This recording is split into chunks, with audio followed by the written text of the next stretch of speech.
Hey, welcome back, guys. Today we have an easy one, but a delicious one for you. We're making beef taco soup, so you guys stay tuned. Let's get into this. All right, so here's our ingredients. We're going to be using a whole small onion, half of a bell pepper. We have a can of pinto beans, corn, 2 cans of fire roasted diced tomatoes. I have some leftover taco meat, and I'm using low sodium taco seasoning. Now, if you did not have leftover taco meat, you can go ahead and just make up your hamburger and fresh taco meat like you normally would. But again, I had some leftover, so I had about 2.5 cups that I'm using. So after I've got my onions and peppers diced, we're just going to sweat those down a little bit and allow them to get nice and translucent before we go ahead and add everything else in. This is basically a dump recipe, so it only takes about 35 to 40 minutes for it to get done completely, but it tastes like it's been simmering for hours when you get done. So after I've sweated out my onions and peppers, I'm just going to go ahead on and put in my taco meat.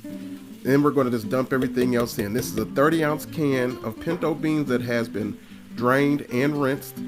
We're going to put in 2 cans of fire roasted tomatoes, and then we're going to put in 1 can, regular size can, that we've drained of corn. Now, if you want a little more corn in yours, you could actually add in a little more corn as well.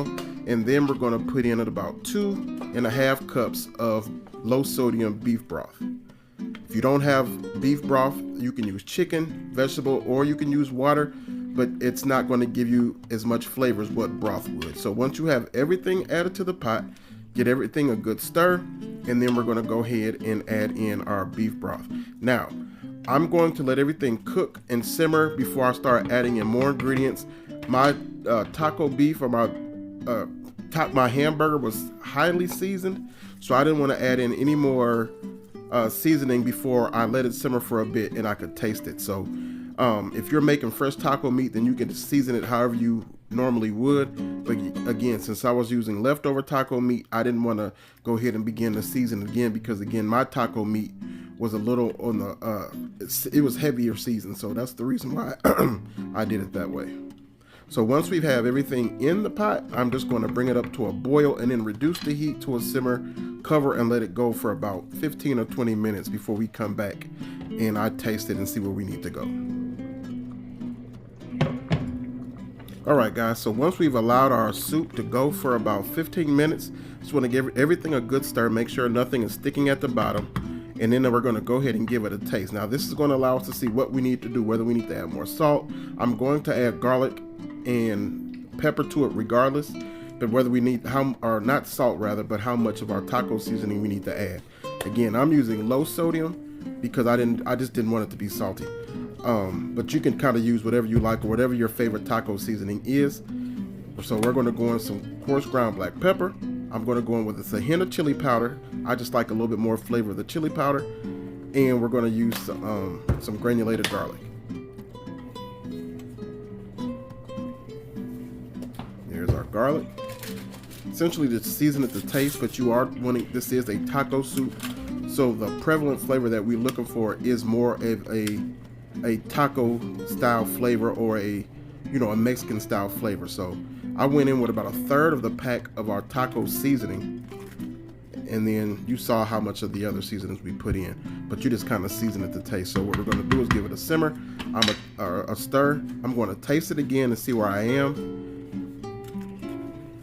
And after I did taste it, I realized I need to add just a little bit more taco seasoning to give the flavor that I want. We're going to stir it, and then we're going to cover this bad boy back up and allow it to go for about another 20 minutes. As that does not take very long, but again, once it's done, it tastes like it's been cooking all day. So you guys stay tuned, we'll be right back. All right, and here's our finished soup. You can see how it looks delicious. Now, the way you do a taco soup, you can top it like you would your tacos. So if you wanted to add lettuce, tomato, jalapeno, sour cream, cheese, you could tortilla strips, however you do a taco, you can do with this soup, or you can do it plain. I'm just going to take it off the burner, let it sit for about 20 minutes to rest, and then I'll show you our bowls. All right, guys, and here's our bowl plated up. You can see how good it looks, full of meat, beans, corn, and tomatoes. It's amazing. And I'm just going to add a little shredded cheese to the top. This is actually going to be my wife's bowl. I'm just going to eat mine with jalapenos and tortilla chips. But She likes hers dressed a little bit different, so a little bit more. So shredded cheese. We're going to add a little bit of sour cream on top. Hit that thing with some scallions. Then we're going to garnish it with some tortilla chips. Now, if I had some Doritos, that would have been my go-to chip. But I don't have any Doritos, so we're just using some nice thick plain tortilla chips here. And there you have it, guys. Beef taco soup. So I hope you guys enjoyed the recipe. Make sure you give this one a shot. It is amazing, especially for these winter months. You guys try it. I hope you enjoy. God bless. We'll see you around.